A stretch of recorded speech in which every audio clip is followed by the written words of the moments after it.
Hello, this is Randy.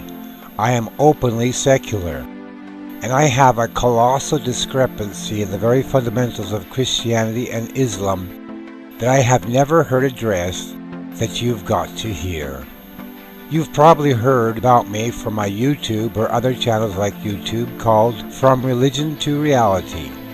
I have been taking steps to become openly secular recently. However, discrepancies with Christian dogmas and beliefs have bothered me subconsciously with intellectual dissonance from as soon as I was able to form logical thought. I was indoctrinated in the LDS or Mormon religion by an overbearing and abusive father who physically and sexually abused us if we doubted his beliefs or church views by beating us on our bare bottoms with a wooden paddle with holes drilled in it.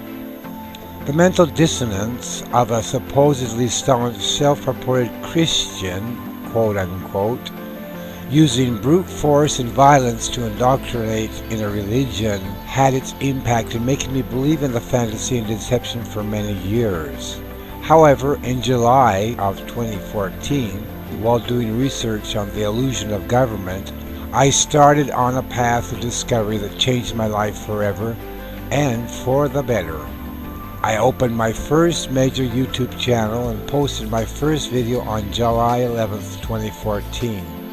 But it wasn't until the next month, August of 2014, that the revelation of the illusion of the Bible God concept exploded in my face. So a year ago, while searching for answers, and after quiet reflection and the exchange of ideas with other people who had freed themselves from the fantasy, delusion, illusion, and myth of religious claims and the God hypothesis, I also recognize the fact that I must also accept. Just today I was contemplating the beautiful diversity of the human races in the world. From the beginning, the Bible collection and Quran collection of myths have contained a fable that not only was implausible, irrational, preposterous, and absurd, and totally defied logic and reason, but was contradictory to the scientific discovery of the 21st century as pertaining to genetics. The story of Adam and Eve in a garden called Eden was not only unscientific and fallaciously untenable, it was just plain false and unfounded on anything other than primitive Bronze Age myths of thousands of years ago. In fact, this unmistakably blaring evidence is conspicuously staring at us and in our face, or rather, in the face of humankind and others. Let me explain. Have you ever wondered on the origin of all the genetic diversity of the human species?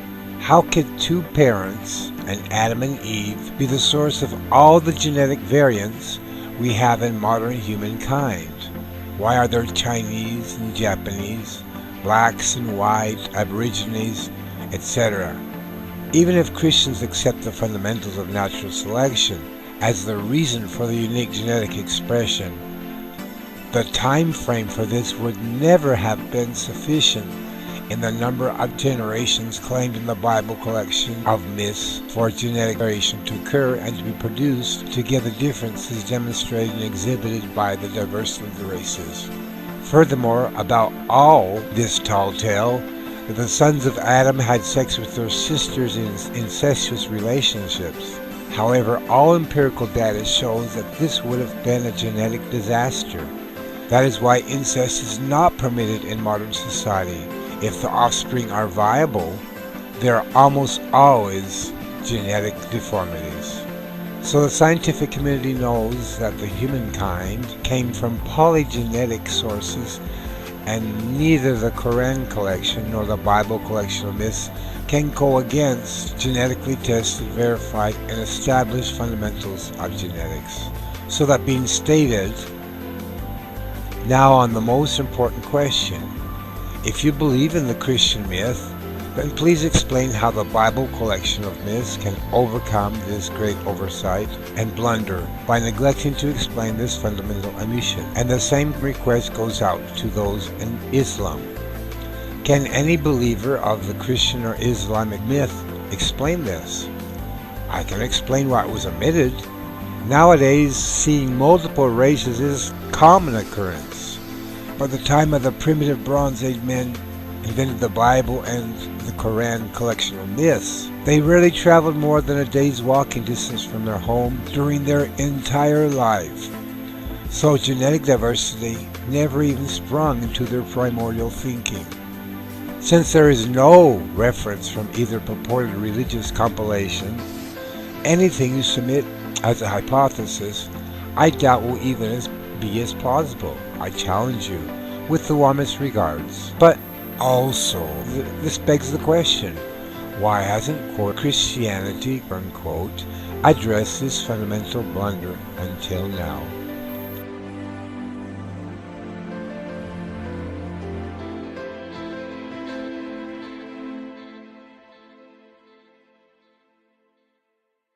If you liked my documentary, please feel free to indicate with a thumbs up. And remember to subscribe to be notified of future contributions.